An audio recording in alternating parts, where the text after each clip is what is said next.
Good morning, dear students. Once again, you are welcome in online class. Let us start today's class. Today, I am going to explain the second part of the second chapter of class 9. The name of the chapter is The Sound of Music. Chapter का नाम क्या है? The Sound of Music. इसका second part, उस second part का नाम है the shehnai of Bismillah Khan. क्या नाम है? The shehnai of Bismillah Khan.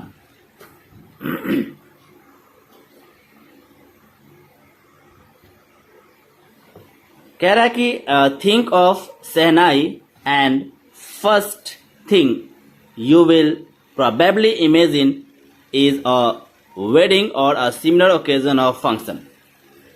कह रहा है कि सहनाई के विषय में विचार करें तो वह प्रथम वस्तु जिसकी शायद आप कल्पना करेंगे वह विवाह या ऐसा शुभ अवसर या उत्सव होगा, है ना, जहां पे जो फंक्शन होगा वहां पे कुछ बचता है.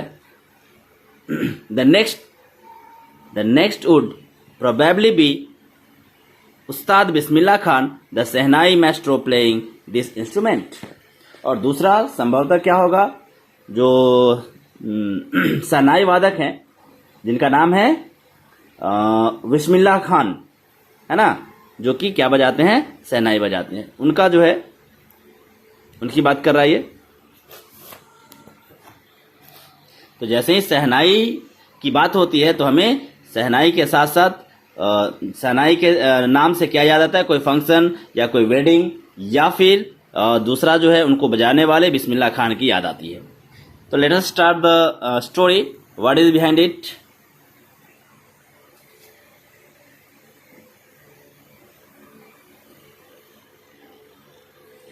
तो स्टोरी स्टार्ट होता है कि emperor Aurangzeb ban the playing of musical instrument called pungi in the royal residence for it has a shrill unpleasant sound. इसमें वर्ड आया अनप्लीजेंट साउंड, यानी कर्कश साउंड हो, जो अच्छा नहीं लगता हो, that is called unpleasant sound. और श्रिल मतलब कर्कश. तो कह रहा है कि एम्पेरर औरंगजेब, है ना, सम्राट औरंगजेब ने पुंगी नामक एक म्यूजिकल इंस्ट्रूमेंट था जिसको कि शाही निवास में यानी रॉयल रेसिडेंस में बजाने पर क्या कर दिया था? प्रतिबंध लगा दिया था, है ना, रोक लगा दिया था. क्यों भाई, क्यों इसको रोक दिया था? क्योंकि इसका साउंड जो था, इसका जो आवाज था वो कर्कश था, है ना, कर्कश था और अनप्लीजेंट था, मतलब दुख पहुंचाने वाला था, मतलब मन जो है उसे प्रसन्न नहीं होता था. Pungi become the generic name for reeded noise maker. अब पुंगी जो है क्या बन गया? एक जेनरिक नेम बन गया. जेनरिक नेम मतलब जो है उस टाइप के, उस ग्रुप के या उस टाइप के जितने भी इंस्ट्रूमेंट होते थे उनको पुंगी कहा जाने लगा. तो ये क्या बन गया? जेनरिक नेम बन गया. वैसा इंस्ट्रूमेंट जो उस टाइप का नॉइज देता हो, जो नॉइज क्रिएट करता हो, सबको लोग पुंगी ही कहते थे, कहने लगे. Few had thought that it would one day B revived. तो कुछ लोगों ने सोचा कि ये जो यंत्र है वो फिर से पुनर्जीवित हो जाएगा, रिवाइव्ड हो जाएगा, मतलब इस पर जो लगा हुआ बैन है वो हट जाएगा और फिर से इसका यूज होने लगेगा. A barber of a family of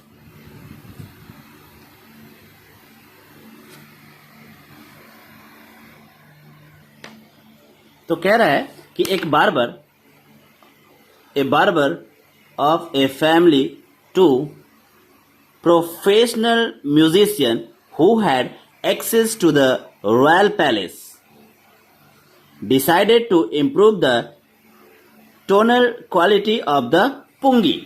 यानी व्यवसायिक संगीतज्ञों के परिवार से, है ना, संबंध रखने वाला एक नाई मतलब बार्बर जो बाल काटता है, जिसकी शाही निवास तक पहुंच थी, है ना, शाही निवास यानी राज फैमिली, राजा के दरबार तक उसकी पहुंच थी. उसने पुंगी की आवाज में इंप्रूवमेंट लाने का डिसाइड किया. उसने सोचा कि वो जो साउंड है पुंगी का, उसके क्वालिटी में वो इंप्रूवमेंट लाएगा, है ना. He chose a pipe with a natural hollow then that was longer and broader than the pungi. तो उसने क्या किया, एक प्राकृतिक खोखले तने वाले पाइप को चुना जो पुंगी से लंबा और क्या था, चौड़ा था. And made 7 holes on the body of the pipe. और उस पाइप के बॉडी पे उसने क्या किया, 7 होल बना दिया, 7 जो है छेद कर दिया, है ना. किसने, उस बार्बर ने, है ना.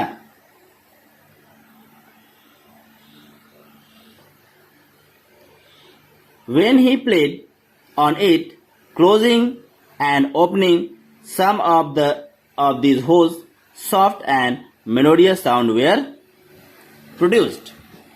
तो जब उसने उसमें से कुछ सुराखों को बंद करके, यानी होल को बंद करते तथा खोलते हुए इसे बजाया, तो क्या पता चला कि उसमें से भाई क्या निकल रहा है, सुरीला आवाज निकल रहा है. उसकी जो आवाज है वो सुरीली हो गई है.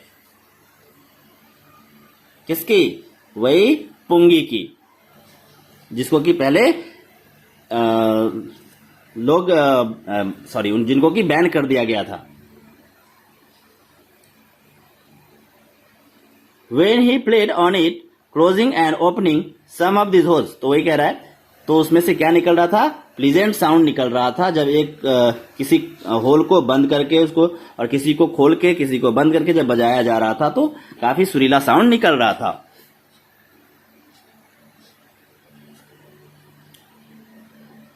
He played the instrument before royalty and everyone was impressed.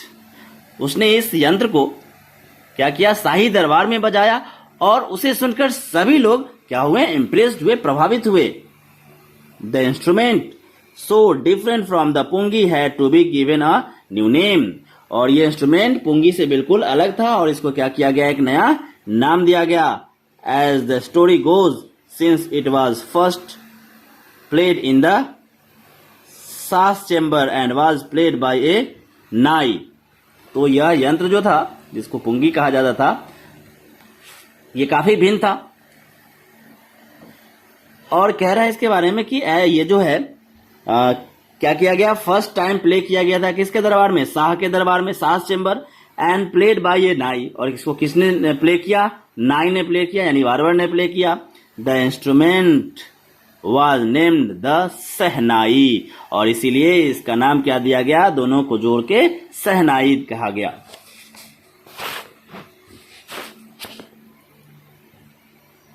The sound of shehnai began to be considered assumptuous. तो सहनाई की आवाज को क्या समझा गया, ऑस्पिशियस, assumptuous नहीं, auspicious मतलब मंगलकारी, है ना, मंगलकारी समझा जाने लगा. And for this reason, it is still played in temples and is an indispensable component of any North Indian wedding. और इसी कारण से इसे आज भी मंदिरों में बजाया जाता है. और यह प्रत्येक उत्तर भारतीय, है ना, विवाह का एक क्या है, अपरिहार्य अंग है. यानी हर वेडिंग में, हर उत्सव में जो है इसको बजाया जाता है. कहां पे, नॉर्थ इंडिया में. इन द पास्ट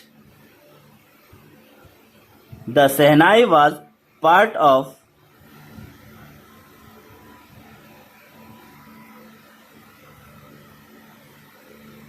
नौबत. पास्ट में जो है ये सहनाई जो था, क्या था, पार्ट था किसका, नौबत का. और traditional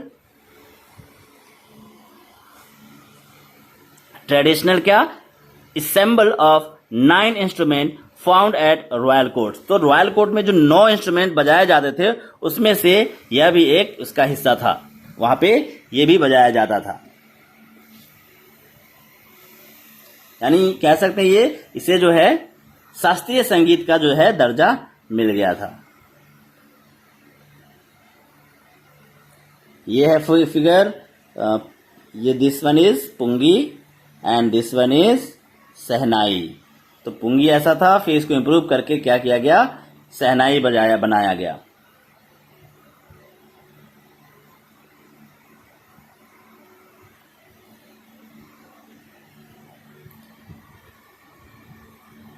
and for that reason it is still played in temple, ये हो गया।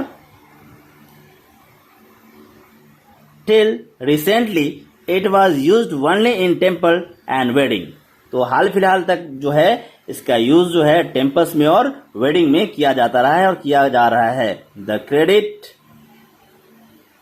For bringing this instrument into the classical stage goes to Ustad Bismillah Khan, तो इसको जो है क्लासिकल यानी शास्त्रीय संगीत का दर्जा दिलाने में सबसे बड़ा योगदान किनका है? उस्ताद बिस्मिल्लाह खान जी का है।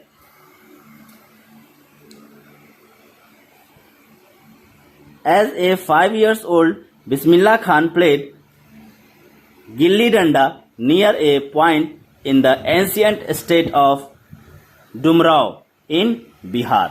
कह रहा है कि 5 वर्ष की आयु में बिस्मिल्लाह खान बिहार की प्राचीन रियासत जिसका नाम डुमराव है ना, यानी डुमराव गांव के एक सरोवर के पास, है ना, क्या कर रहे थे?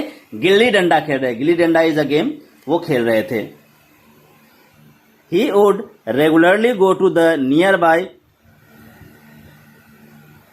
Bihari Ji temple to sing the Bhojpuri Chaita. वे नियमित रूप से पास के ही एक बिहारी जी की मंदिर, बिहारी जी किनको कहा जाता है? भगवान श्री कृष्ण को कहा जाता है, तो उनके मंदिर में जाया करते थे। क्या करने के लिए?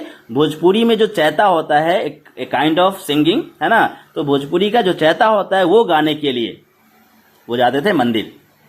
At the end of which he would earn a big laddu weighing 1.25 kg, तो जिसकी समाप्ति पर यानी वो चैता जब समाप्त होता था तो उनको क्या मिलता था? एक 1.25 kg का लड्डू मिलता था, वो दिया जाता था, given by the royal Maharaja.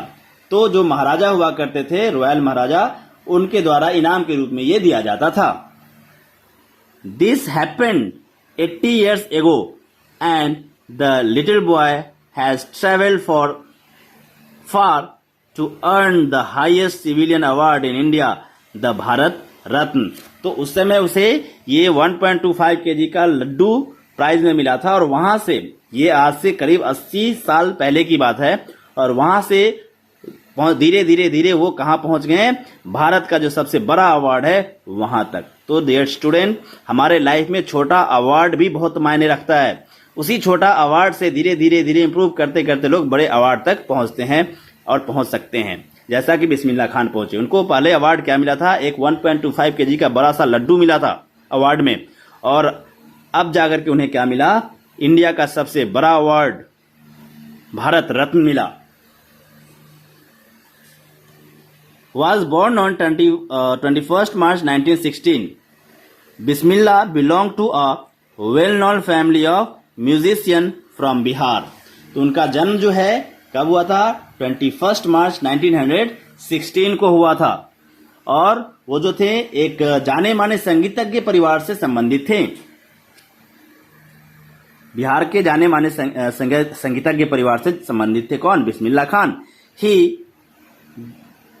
His grandfather रसूल बख्श खान, उनके दादाजी का नाम क्या था? रसूल बख्श खान था। उनके दादाजी का नाम रसूल बख्श खान था। Was the shehnai Nawaz of Bhojpur Kings court, जो कि सहनाई के क्या थे? सहनाई नवाज थे। कहाँ पे? भोजपुर किंग्स के कोर्ट में, भोजपुर का जो राजा था उनके दरबार में सहनाई बजाते थे, सहनाई नवाज थे।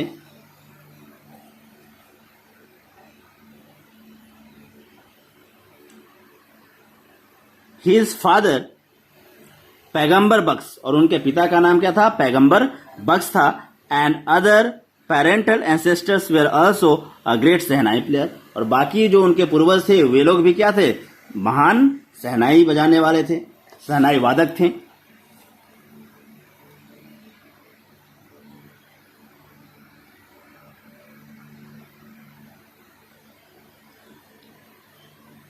The young boy took to music early life।